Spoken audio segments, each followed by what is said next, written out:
Okay, this time I thought I would pull cards on Mother Theresa and see what else she had to say. Now, if you look into the famous people, the last time I did a channeling. I didn't do the cards at all. But the cards are interesting this time. I think it's really kind of a follow-up on what she had said before. So the message is at the center of it all. And a lot of the cards here are about your grounded daily existence here. So we start out with the king, what's being held to, what's being offered. So what is it you're constructing and you're building in your spiritual life? Are you in the church, in the safety of it, or are you out in the cold? Has your church left you, or have the teachings there left you out in the cold? So what is it that you are holding on to? What is it you're cherishing? What is it you keep it so close to you? And what about your long-term benefit? Is it going nowhere for your life to be one of fulfillment? And so it says, look to your family and all of your circumstances, the daily, the fullness of the daily, and what you're holding on to. Mentally, what is it you're carrying? What are you leaving behind? Are you assured in what you have? Or are you always looking over your shoulder because you are not secure? When it comes to the mental things, what is it that you have mentally ruling your life that keeps you tied up, keeps you mentally, just tied up? Emotionally, you've maybe faced losses in your life, and you might try to distance yourself from them or walk down a darker path because of it. But look to the one of compassion, okay?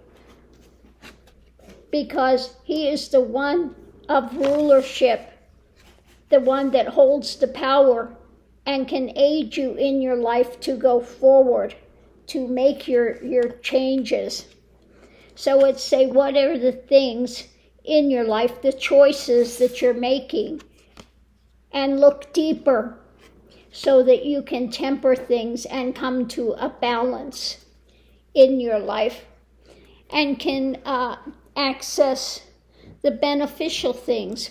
Because the last time she said, I just listened to it again, but she said she misunderstood the teachings and she got stuck in the suffering mode, the suffering Christ and the suffering. And she said, it's not about the suffering, it's about the celebration of his resurrection and having the resurrected life and living in fulfillment and love and those things, rather than staying stuck on the suffering. Because then you take on suffering, and how can you help others when you're stuck there? Okay, so that was her message before. And so this time, again, she's saying, look at what you're doing in your life. What are the mental things you're holding on to? What's ruling you? And is your church, your spirituality, are you out in the cold because of it? What is it you're constructing? What is it you're working on when it comes to religion and spirituality, etc.? Is it someplace you're in and they're comforted by, or are you feeling abused and out in the cold and wounded? Okay? So it's, again, saying, look at the things that you are holding on to or being ruled by mentally that keep you in this constriction and feeling tied up. And look to the compassionate Christ. Okay?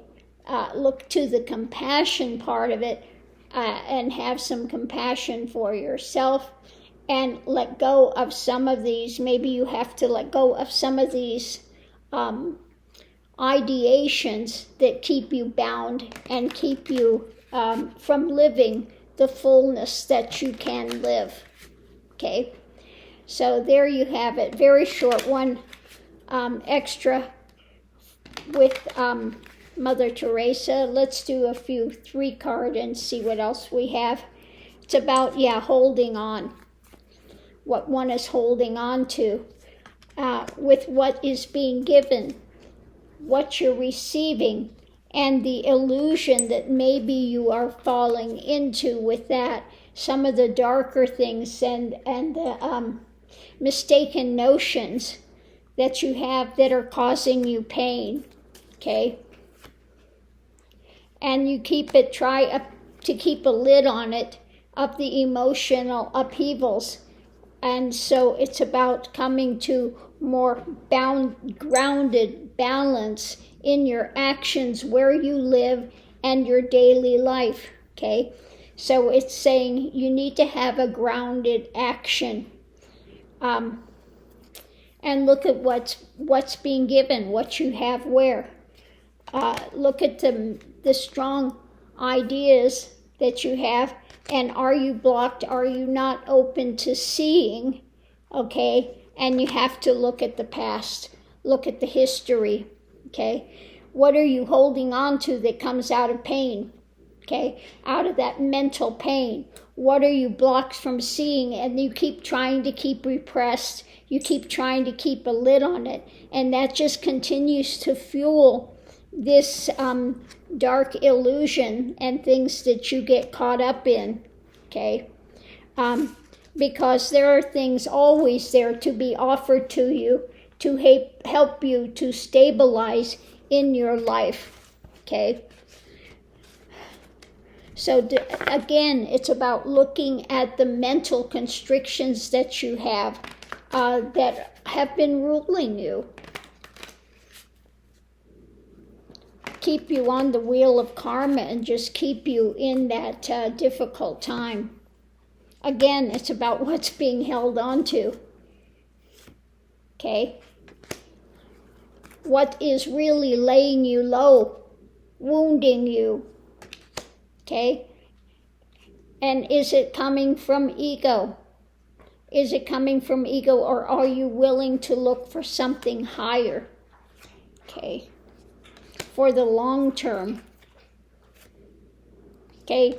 And again, we're back to the keeping the lid on those emotions, and again, looking. So we're back to the same round robin here about what is it you are mental. This is the mental realm, swords. It doesn't always mean theft. But what is it you're carrying? What are you leaving behind? What do you keep looking over your shoulder about? Okay? So it's about looking at those things. If you're not moving forward in your life, and you have these things that are like swords in the back, and you've got the Pandora's box of emotions that you're trying to keep a lid on, look for something higher. Okay? Are you stuck in this holding to these things and unwilling to release them? Okay? Are you stuck holding on to this? Okay? Because you got to let go, and you got to empty the cup to fill it up again. If it's already overflowing with all this emotion, you have no room for anything else. So you have to empty that and allow it to be filled with something better. So on that note, I'm going to go ahead and leave this here, and we'll see you online.